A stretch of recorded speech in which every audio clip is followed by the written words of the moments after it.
good people, and welcome to your favorite show, Chronicles La Familia.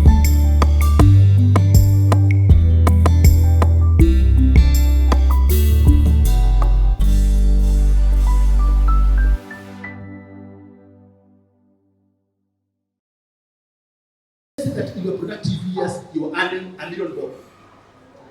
Allow me for that, for that exaggerated amount. But let's work with that for now. $1 million shillings is what you are earning.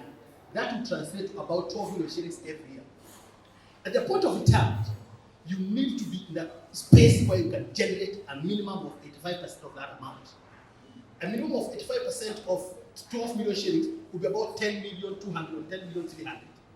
And that will translate to about 850,000. Now, when it comes to financial planning, you've got to do it in such a careful manner that when the retirement time comes, you will be able to sustain yourself in that lifestyle without even slightly downgrading.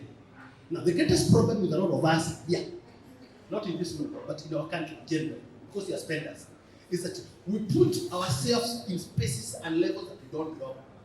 And when the time comes, you are cut to size.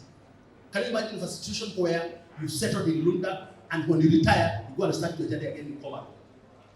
Can you imagine today you're driving a Range Rover, you're driving a V8, and when the time comes, you are a pedestrian. You are being cut to size. So I think prudence dictates that as you go about your day-to-day, ensure that you are building cushion that is going to be sufficient to you. Something I want to mention about audit. Because audit is coming and it's coming very fast. Audit is coming and coming very fast.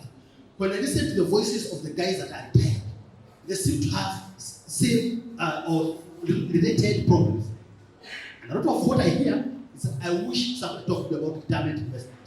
I wish I started it early. I wish someone talked to me about my health.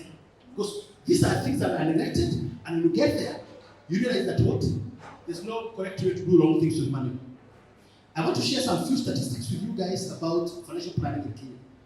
Did you know that about 85% of people spend more than they earn? That you're making half a million shillings but spending 600. You're making 300 but spending 400. You're making 200 but spending 300. And as the journey continues, you continue accumulating liability. People are living above their means. Then 90% of people are not going to need to have income at retirement. Because of our spending habit, because of our spending culture, you get the finish line, you have no income. What happens after that? You start relying on the children, you start relying on your family, you start relying on government subsidy. Then finally, 98% of those that are retired will not be able to meet their medical obligations. You are all aware of fundraisings that are done through WhatsApps. That every single day when people get sick, another WhatsApp is formed. I bet even here, there are enough of us that have already been added into other groups. We are fundraising for people that are sick. What is going to happen when you get there yourself? There are three things to consider in your journey. And the first thing I want to talk about is your energy level. Your energy level for a lot of people will hit a peak around 50, 55. And for some, 60. When your energy level hits the peak, the next movement is downward. When your energy level starts going down, it is important for us to realize that there's a direct correlation between energy level and economic productivity. So when your energy level is going down, that same person that used to bring home half a million shillings will not have the same financial capacity to bring half a million shillings. The income starts coming down. For some of the people, when you get the peak of your energy, they're going down the so sudden, like this. That within a year or two, you have depleted all the savings that you had done over the years or time. Some people deplete that within 2 years. Others deplete within 3 years. Others will go into 10 years. The longer you stay, the better for you. You don't want to start stressing people soon after retirement. If you are able to do sufficient savings when you are in your productive years, it then means that when you retire, you have enough years during which you are able to sustain yourself without necessarily disturbing people. The other one is income.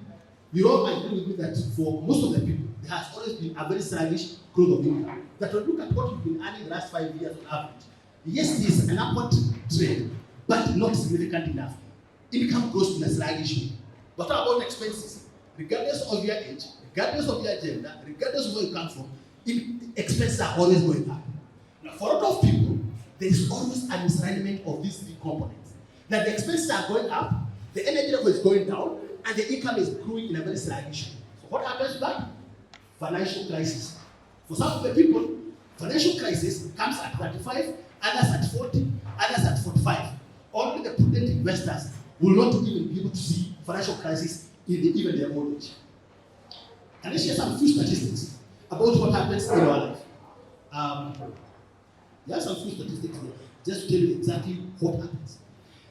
Do you know that about 50% of retirees will sink into debts, hopelessness, and no work after retirement? Assuming that retirement is at 60. If you maintain 60 as the average retirement age, 50% of retirees will become very hopeless, they will be idlers, and they will sink into poverty soon after retirement. Statistic number 2, approximately 55% of retirees will be idlers when they retire. That you've gotten to the finish line, you don't know what next. So when they wake up in the morning, they have breakfast, then you see them all over, they're doing nothing. And if they go anywhere, just across the road, at a shopping center, they discuss nothing again. In the evening, they come home, they demand food. And then they sleep. And the journey continues all the way until the day you die. 65% of retirees will deplete their retirement savings when they're still in good health. That during your productive years, you accumulated this much years. But when you retire, God gives you good health, you deplete the savings you did, but they're still in good health. And then from there, you start depending on others. You start depending on the children. Talk about the other one. 65% of retirees are asset rich but cash poor. We have come from traditional backgrounds where our parents believed that the only solid investment platform is RAD. And I believe all of us, when we were growing up or when we started working, the only thing that your mom and dad insisted, please you need to buy a plot. Please you need to buy a plot. The problem with our parents is that they never get tired of that. They keep singing that song even when they're 50 years. Even when they're 55, they still sing the same song. So what happens? Because you want to obey your parents, every year you're buying a plot, every year you're buying a plot, every year you're buying a plot. You get to 60 years, you've got 60 titles. But how much cash? Nil. Now, shock is now going to be staring. You're going to be shocked at what happens when you die. Almost all the obligations that come your way need cash, but you have titles. Look at the misalignment. Almost all the financial obligations that come your way after 60 need cash, but you have titles. So you go to hospital. Hospitals these days, when you get there, they are very diplomatic. The language is simple. Cash or card. Cash or card. Then because you have titles, you're looking at the guy. What are you saying? Cash or card. That's what they ask you. If you're paying by a card, that's a queue. If you're paying by cash, that's a queue. Then you're still staring there, wondering what about the titles. Titles, no one is touching you. You go to a service station, you want to fill your car. No one will touch your title. They want cash. You take your children to Carrefour or neighbors to shop. Who is touching titles? No one. Now, if you continue over-investing in solid assets at the expense of cash, that misalignment will put a lot of imbalance at old age. Then the other one, that many retirees will pursue physical fitness at the expense of financial. I believe that all of us here, at a point or the other, you go to gym, you go to swim, you go to jog, all manner of physical exercises. That is very good. Even when you get old age, that trend continues. But now, there's a problem here. If you continue pursuing physical fitness and you're not doing the same for financial, the exercises that you are doing will make you very physically fit. And when you are very physically fit, you live long. But because of the misalignment on the financial, you live long but very broke. Does it make sense to you? Let me talk about the other one. Retirement, again, is not about age. It's not 50, it's not 55, it's not 60. Because I've seen people that have retired at 35, at 40, because of times of medical circumstances. When somebody has been diagnosed with cancer, chances are high that they retire early. When somebody has been diagnosed with kidney problems, chances are high that they retire early. When somebody has been diagnosed with heart problem, chances are high that they retire early. So retirement is not always about 55 or 60 or 50. Finally, retirement is the time you give your money space to work for you, but you go out big golfing, holiday, and what have you. The question still remains, how much will that money be? Because we are talking about the income replacement ratio, which I said should be at the threshold of 85%. So for a lot of people, when you're working in your productive years, you are on 500,000 shillings. But immediately after retirement, the income comes down to 50,000. So what happens after that? You can no longer sustain yourself in the lifestyle that you are used to. You have to downgrade immediately. That even without telling people, we can read your stress. We can see, you've even seen Walking Dead. People who are actually like dead, but they are alive and not. Stress is too much. At times you hear somebody has been seen at the age of 63, 64, on the 15th floor of a building. They're not talking to anyone, they're just looking around, and the next minute you hear they jumped. Stress. People are not able to manage these things. I want to say, as I summarize, that financial planning invites you to look at all the important ingredients of your financial wellness. That financial wellness will comprise of that which you are building in the emergency fund, that you're building the contractual obligations for educating your children, building a house, buying one, etc. Then you go to the next step of retirement planning. But then there's one more step that is very, very important and which has always been neglected by a lot of Kenyan investors. Succession planning. Succession planning. Why waste so much of your time building the portfolios, but can't find time to come up with an acceptable succession mechanism? When you are gone, people start fighting. And Kenyans don't believe there is death, even though you are 15 minutes away to death. And a case came up the other day. There's this gentleman who had medical insurance.